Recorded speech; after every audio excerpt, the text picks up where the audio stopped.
Selamat pagi anak-anak, tetap semangat dan jaga kesehatan. Ya, saat pagi hari ini kita kembali dipertemukan dalam pembelajaran daring seni budaya. Mari anak-anakku semua, kelas 10 SMK Mataram, sebelum kita mulai pembelajaran daring pagi hari ini, saya persilakan kepada kalian semua untuk bisa mengisi presensi di Google Classroom yang sudah disediakan. Pak Andi selalu peringatkan kepada kalian dan juga ingatkan bahwa jikalau kalian sampai lupa tidak mengisi presensi untuk mata pelajaran seni budaya atau terlambat mengisi presensi, maka konsekuensinya kalian akan dianggap alpa atau tidak mengikuti pembelajaran, dan yang terlambat akan dikurangi poin kedisiplinan kalian. Nah, saya harapkan kalian bisa segera untuk mengisi presensi ya. Nah, untuk saat ini kita akan melanjutkan pembahasan kemarin ya. Kalau kemarin Pak Andi sudah berikan penjelasan tentang konsep, tentang pengertian kebudayaan, terutama menurut para ahli ya. Nah, dan juga unsur-unsur kebudayaan yang bisa kita lihat dalam kehidupan masyarakat. Nah, saat ini kita akan melihat tentang fungsi dari kebudayaan ya. Kebudayaan itu sudah sangat melekat erat dalam kehidupan di masyarakat ya. Karena kalau kita melihat hampir semua aspek kehidupan masyarakat itu, di situ ada nilai-nilai kebudayaan yang bisa kita temui atau yang bisa kita amati. Nah, apa saja fungsi kebudayaan yang ada dalam masyarakat? Mari saat ini kita akan pelajari bersama. Dan juga tentang bentuk-bentuk kebudayaan yang ada dalam masyarakat, kita juga akan lihat dan bagaimana penerapannya dalam kehidupan kita. Ya, kita akan pelajari untuk pertemuan saat ini. Pada pertemuan sebelumnya, Pak Andi sudah menyampaikan materi tentang konsep atau pengertian kebudayaan baik dari asal kata maupun juga dari pendapat para ahli. Selain itu, kalian juga sudah mempelajari melalui materi yang Pak Andi berikan tentang unsur-unsur kebudayaan dan mencoba untuk mengidentifikasi unsur apa saja yang ada dalam masyarakat yang kalian kerjakan melalui tugas yang sudah Pak Andi berikan. Nah, untuk bab selanjutnya atau untuk poin selanjutnya, kita akan pelajari tentang fungsi kebudayaan ya. Ya, bukan hanya fungsi tetapi juga wujud dan contoh budaya juga yang ada di dalam masyarakat. Nah, untuk poin pertama kita akan pelajari tentang fungsi kebudayaan.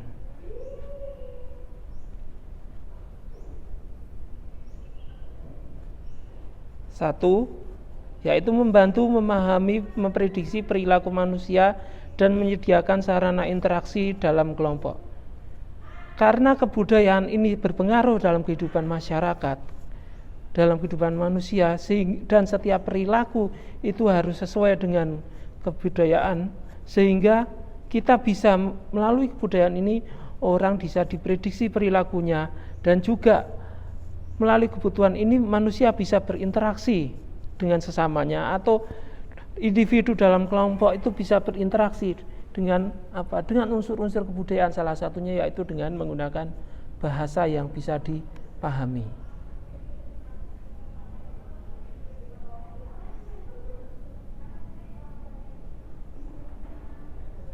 Poin yang kedua yaitu bahwa manusia itu bertindak harus dibatasi supaya tidak merugikan orang lain. Nah, disinilah fungsi kebudayaan, yaitu sebagai kontrol sosial.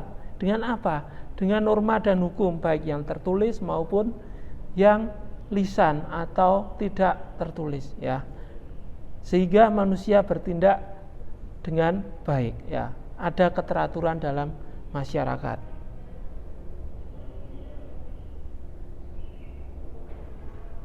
Poin selanjutnya yaitu menyediakan serangkaian pola di mana tuntutan biologis dan sosial budaya anggota kelompok terpenuhi ya. Jadi karena kebudayaan itu menyangkut kehidupan keseluruhan masyarakat, sehingga dengan adanya kebudayaan manusia bisa terpenuhi kebutuhannya, baik itu kebutuhan biologis, makan, minum, dan lain sebagainya yang sejenisnya yang berkaitan dengan tubuh, ya, tubuh jasmani, kebutuhan jasmani.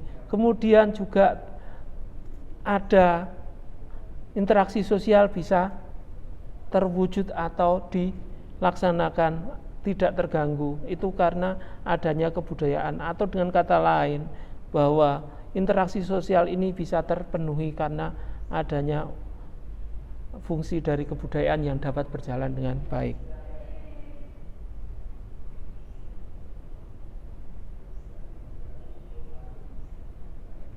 Nah, semua kehidupan itu bisa berjalan lancar kalau ada fungsi kebudayaan yang lainnya, yaitu apa? Untuk menyediakan aturan untuk memastikan kerjasama individu dalam kelompok itu disesuaikan atau menyesuaikan situasi lingkungan. Nah, aturan inilah yang akan membatasi, akan mengarahkan sehingga kelompok masyarakat dapat bekerja sama satu dengan yang lain sesuai dengan situasi lingkungan atau sesuai dengan apa yang ada dalam kehidupan masyarakat, sesuai apa yang diharapkan, ya. Itu. Nah, itu adalah fungsi-fungsi dari kebudayaan. Sekarang kita akan melihat wujud kebudayaan.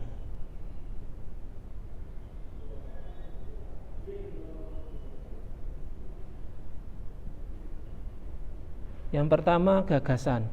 Jadi, wujud kebudayaan ini dapat berupa gagasan atau sebuah pemikiran. Nah, sifatnya abstrak karena apa? Ada dalam pikiran yang ada dalam setiap manusia, ya. Nah, dengan cara berpikir ini maka terbentuk suatu kebudayaan yang pada dasarnya yaitu berdasarkan cara berpikir dan juga pola tingkah laku.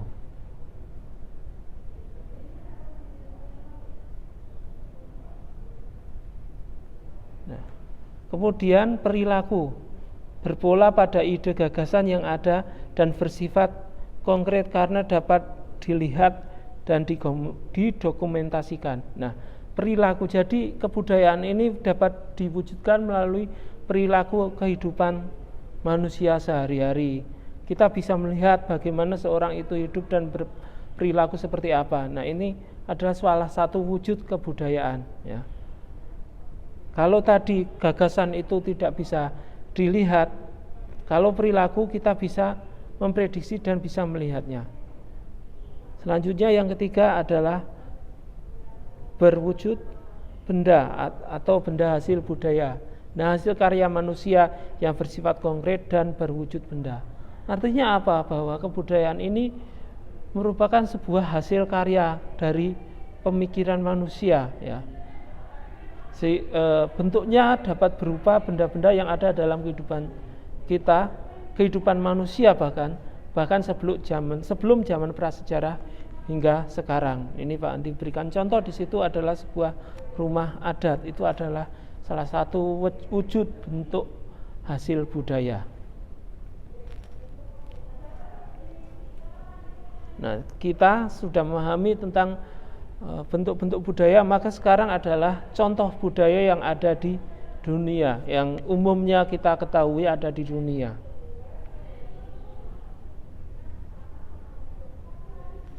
Budaya barat, ya, seringkali tanpa sadar kita juga dipengaruhi oleh budaya ini, mengacu pada budaya negara-negara Eropa serta mereka yang sangat dipengaruhi oleh imigrasi Eropa seperti Amerika Serikat. Jadi budaya ini muncul di Eropa kemudian karena migrasi baik ke Amerika Serikat maupun ke Australia, sehingga budaya ini juga berkembang di sana, dan secara langsung kita juga bisa melihat bentuk-bentuk budaya ini baik dari tata cara perilaku maupun juga pakaian dan lain sebagainya.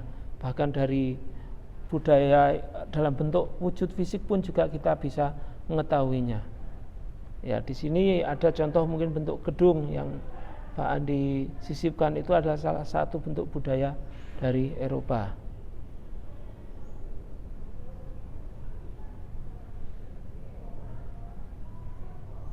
Yang ketiga adalah budaya timur. Nah, yang disebut budaya timur adalah budaya yang mengacu norma kemasyarakatan pada negara-negara Asia Timur dan juga Asia Tenggara. Nah, ini salah satunya di Indonesia. Sangat dipengaruhi oleh religiusitas atau agama, ya, dari perkembangan awalnya bahkan sampai sekarang. Juga mungkin di lingkungan kita juga sering kalian amati juga dipengaruhi oleh pertumbuhan dan panen padi, ya.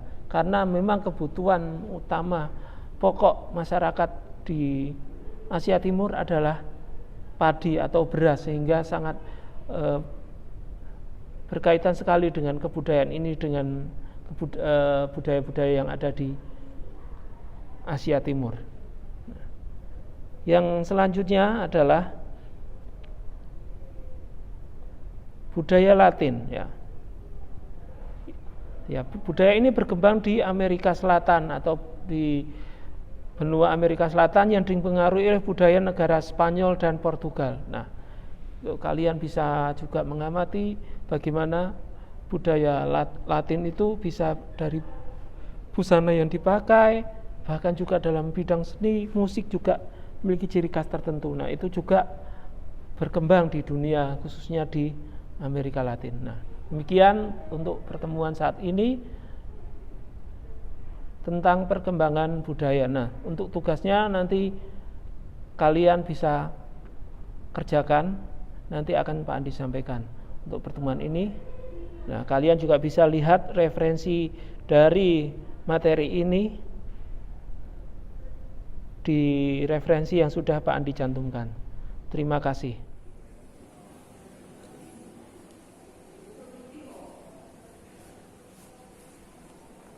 Demikian untuk pembahasan materi pembelajaran saat ini, dan untuk tugas silakan nanti kalian mengerjakan di Google Classroom yang sudah disediakan.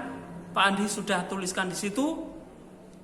Diharapkan juga diserahkan tepat waktu. Nah, sebagai contoh tentang penerapan kebudayaan khususnya dalam bidang musik, Pak Andi akan membawakan sebuah lagu yang cukup terkenal dari seorang artis, dan juga Pak Andi bisa anggap sebagai seorang seniman budayawan yang cukup terkenal berasal dari Solo, yaitu Didi Kempot, ya, dengan lagunya Banyulangit. Tetapi untuk saat ini Pak Andi akan membawakannya dalam bentuk format fingerstyle atau klasik gitar. Nah, kalau kalian amati, ini juga merupakan wujud penggabungan kebudayaan dari budaya Eropa, yaitu gitar klasik, dan juga lagu Banyulangit ini dalam format keroncong, ya, keroncong dangdut. Jadi sebuah perbudayaan, sebuah perpaduan budaya barat dan timur. Silahkan kalian dengar dan saksikan. Terima kasih.